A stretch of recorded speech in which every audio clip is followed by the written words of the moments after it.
Now we vilified the firearm in and of itself instead of holding accountable the people who engage in violent activities. So I don't see how it's inappropriate to have something that's as fundamental as a Second Amendment right being held in a place like Dallas, Texas. If anything, it makes all the sense in the world. Two things can be right at once. A gun can be used for evil and it can be used for good. The vast majority of people I encounter, almost all of them, they use it for good. That's Colin Noor, who hosts a show on NRA TV. He is responding to a request by Dallas Mayor Pro Tem Dwaine Caraway that the National Rifle Association move its convention this year out of Dallas in the wake of last week's school shooting in Florida.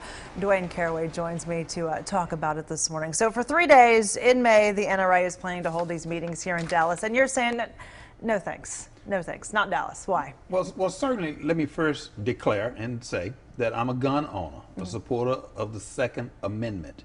And it's not a rock that's being thrown at the NRA, more than it's an opportunity to say, listen, let's listen to these kids. Let's look and take a reality at what is happening and take the leadership of the NRA to come and assist us in trying to resolve the problems that we're having, not just here in Dallas, but across the United States of America. NRA issued a statement, we want to just make sure we get that in, saying our members work in fire stations and police departments. They save lives in local hospitals and own businesses in communities, urban and rural, throughout this country. No politician anywhere can tell the NRA not to come to their city. We're already there. It's not like you can just come to our house and choose which bedroom you're going to sleep in. Right. Okay?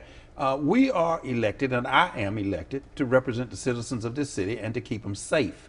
Now, the NRA, a great statement, because all 5 of the police that were killed July 7th are NRA members, okay? So now, we need the NRA to come to the table, hear these kids, and get to the table and help make decisions. If you're going to be a real leader, then come in and be a part of making the peace and setting the tone. They talk about, well, you know, we already got rules on the books and that are not being enforced. Well, doggone it, get your butts here and come help us sit at the table and define what we can do to make things better. So it's not so much that you're against the NRA coming to Dallas, it's that you want them to step up and start a discussion. You don't want them to be so stuck in their ways, is that okay? You just can't write a letter and say, well, we got them everywhere, we're coming anywhere, you can't stop us. Hey, ho, technical foul right there.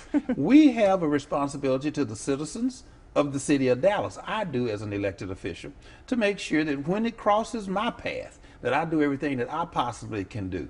When you really take a look at those kids that are going to come here, see, we have inside information. There are going to be protests. I'm not saying and advocating protests. I am responding to the calls that we already know that are going to be protesting every single day. Now, just picture this. Picture these kids coming in from Florida and across America.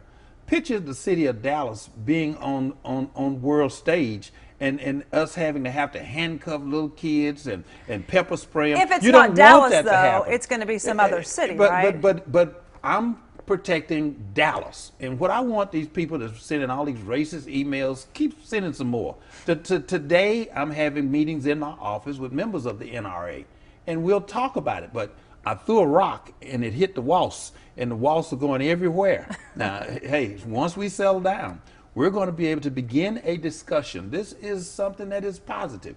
It's the beginning of a discussion. I'm proud of this television station for making sure that the discussion is being aired so that folks can know. It's not about saying just, no, you can't, and you know, we don't want you. We would love to have you, but show the leadership and get to the table, and let's redo some rules that need to enhance a better way of how we can keep things safe. Because with this convention comes a lot of money for the city as well. I mean, they were estimating $40 million. There's 80,000 people expected to attend.